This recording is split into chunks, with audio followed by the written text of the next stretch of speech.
Welcome, ladies and gentlemen, to Rebels TV for another week, our final home and away edition of Rebels TV for the 2016 season, and some huge talking points to talk about this week in the world of the North Ballarat Rebels. Sean Kelly's my name. Joining me as always, my co-host and AFL Victoria talent manager, Phil Partington. Parto, welcome back, mate. G'day Sean, great to be back, and good day for outside. The sun's out, Sean. They've got the polos on, shorts are on. We're laughing. Bluegum clothing looking after us, Sean, today. Certainly are. Yeah, hopefully it's good things to come. Hopefully winter has moved on. Yes, let's hope so indeed. Big shout out to our friends at McDonald before we get going as well. As you can see, the family sharing box just about dwarfing me at the moment. We've had to upgrade from the fan feed box because we got some feedback that probably wasn't quite doing the job, and time to move into the family model. We're calling this the Jim Driscoll model. Oh yes. The Jim Driscoll model. So Jim, thanks for your feedback last week, and we've got something that looks a bit like you at the moment. Yes, very good indeed. Obviously get down to McDonald's in Ballarat and check out one of their family feast boxes to feed your family at a dinner time. Very cheap, very good too as well. Moving into the last weekend of footy though, Parto, in the TAC Cup, and what a game it was for the North Ballarat Rebels. 18-11-119, defeating the Northern Knights 10-9-69. Convincing in the end. Didn't look like it was going to be all that way though. Went in 4 points clear at three-quarter time. Knights kicked the first goal of the last quarter, and we're thinking, we might have some work to do here. And then the boys basically just turned on the cheat code from there. Yeah, Sean, certainly. Yeah, I think the 6 minute mark of the last quarter, a little down, and I thought we might be in a bit of trouble here. But the boys played a really good brand of footy last quarter, kicked 9 goals, and we shone through, which was really pleasing. So we'll test for 3 quarters, and all credit to the Knights. They worked really hard on our players, and made us work really hard for our goals in every possession we gained. So the City come out with an 9-goal win, which was very pleasing. I suppose the big thing, and I know you've said that you don't look at the ladder all that much, but we couldn't help not look at it after the weekend, because obviously going into the game we were 2 points behind the Sandringham Dragons. They were in 4th, we were in 5th. We knew early on that the Sandringham Dragons, who played an early game, were getting a bit of a touch up by the Oakley Chargers, so we could basically set the radar accordingly. And come the end of the day, when we were 50 points up and the Sandringham Dragons were 55 points down, I was very, very pleased to announce over the loudspeaker that the North Ballarat Rebels, as of right now, sit inside the top 4.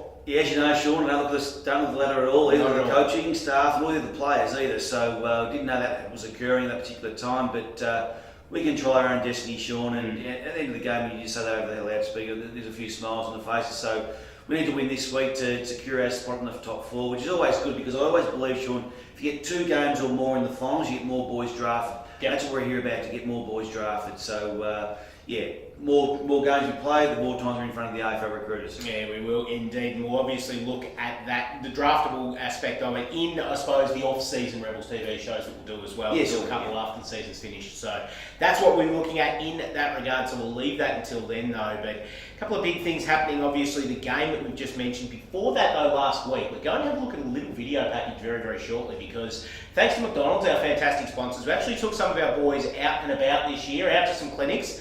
The McDonald's Super Clinics with the under 10 group from Lake Wendouree down at the Wendouree Reserve, and the under 10 group from Redan down at the Western Oval. Before we have a look at this clip, tell us a little bit about it.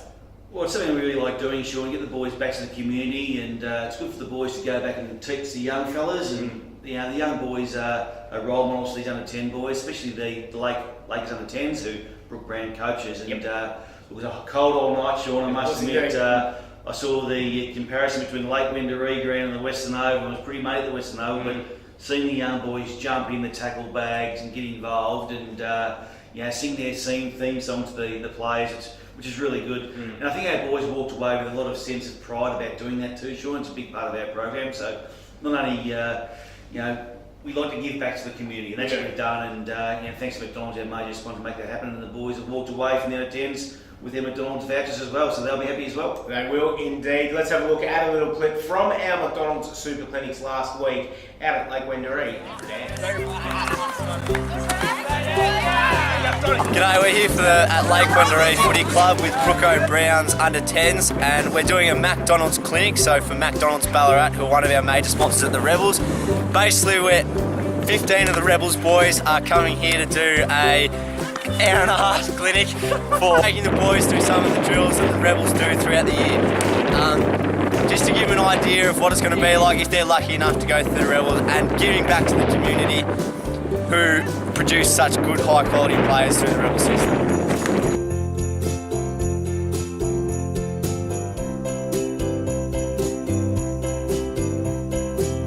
Yeah, well, it's great to get the boys to come down and help out with training with the kids, because these kids look up to these older guys that are playing, at a real high level of football.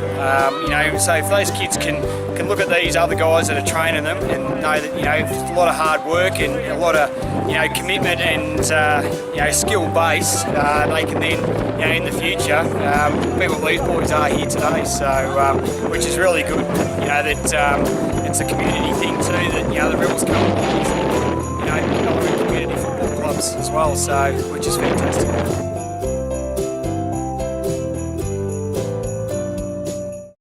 McDonald Super Clinics last week at Lake Wendouree and Redan. Fantastic work by our Rebels players to get out there. Now time for our Mars Player of the Day from the game against the Northern Knights. And it's probably fair to say that we've been looking forward to this bloke having a breakout game, having a Mars Player of the Day game for this season. He hasn't played much Rebels footy, but now he's really starting to get a good run at it. 17 touches on the weekend, 3 really important goals, all running goals from outside 50.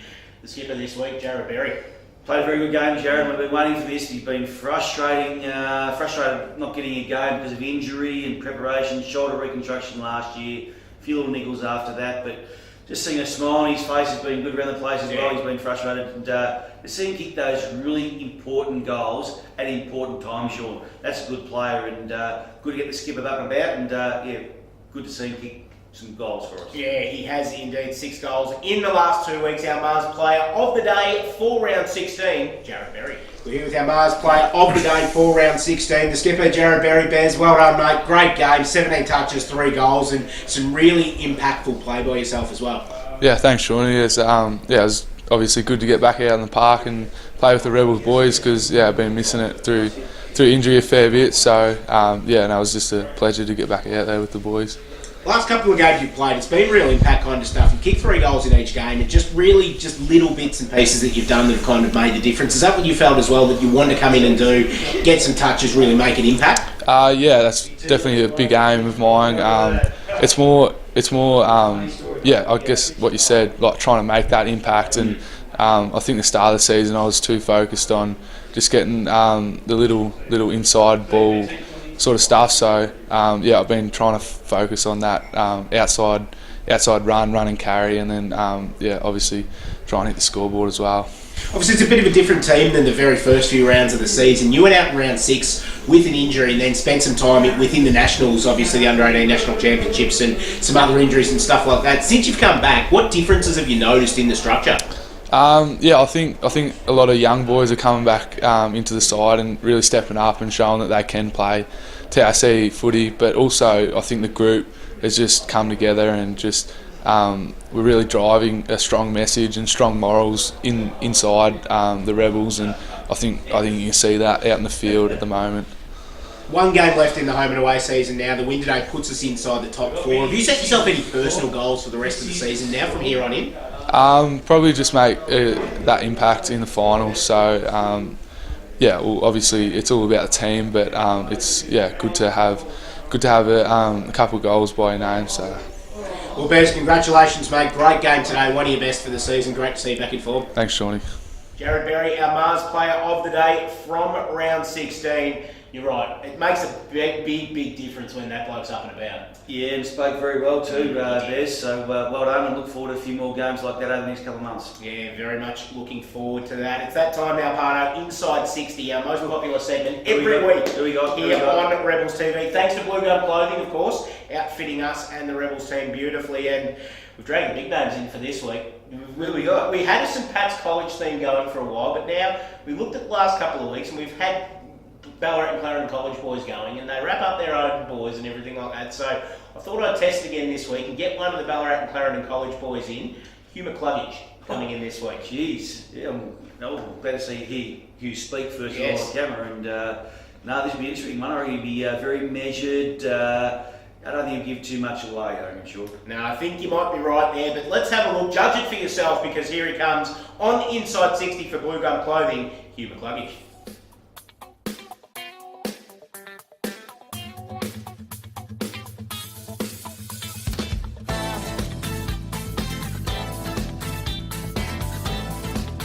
Lugger. Midfield. I'd probably have to be Bob Murphy. South Warrnambool Football Netball Club and Allenwood Football Club as well. Wise. Probably Kyle O'Connor. I have to say Willem Drew. Jarrod Berry, he's just a bit of a sook. Yeah, like himself a bit, so doesn't shut up. Probably under 16 grand final with South Warrnambool Premiership. Probably Jacob Hopper. Darcy Parish. Hugh McCluggage, inside 60 for Bluegum Clothing, as we suspected from a bloke that seems to have all the time and space in the world when he's on the field. Very measured performance, very much hit up, did very, very well. Well, Shaun, from a dairy farmer he is, I thought you would have asked if he had a favourite cow. Yeah, you've asked that I've question asked for us, I'm trying to apparently. get his favourite cow off him, but an AFL superstar, Gary Rowan from a dairy farmer's got a favourite cow, so I thought Hugh might have had one, but he's not giving much away. It was quite interesting seeing that, Hugh. He took a walk down Media Street with Cal Toomey last week as well, and that was one of the things he mentioned in the articles, that one of the first things you asked him was, does he have a favourite cow? And he said he's got 600 of them. Well, he's have a favourite pet, Shaun. That's what his pet's probably cow, so simple question to ask. We might just leave that one for Cal Toomey to investigate further before we head into the AFL draft, because we've got bigger fish to fry in the meantime here at Rebels Land, starting this week in what very much is a fantastic lead up for the finals. Round 17, our last home and away game for the season, taking on the Eastern Rangers in a VFL curtain raiser, starting at 11:30 this week. Details on the screen as at the moment.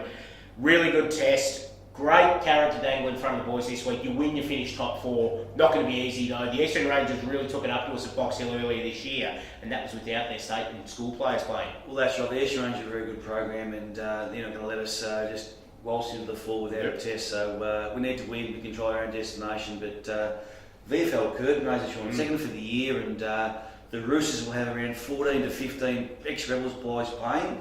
And the Essendon on the other side. And the Essendon Football Club have two, probably Nick Hine that played Rebels, East Point footballer, and Yesterday from last year's program. So to have around 17, 18 boys, and half the team, half the boys from the teams, ex-Rebels players, are going to be exciting for our program, and really encourage everyone to get down here on Saturday. Yeah, definitely going to be a great day. Obviously, try and get in as early as you can to watch some of these Rebels boys go around, because it's going to be another week where we've had big changes to the sides in the last weeks. There was 10 changes last week, 9 the week before that kind of thing. I think we'll find a bit more settled side this week though.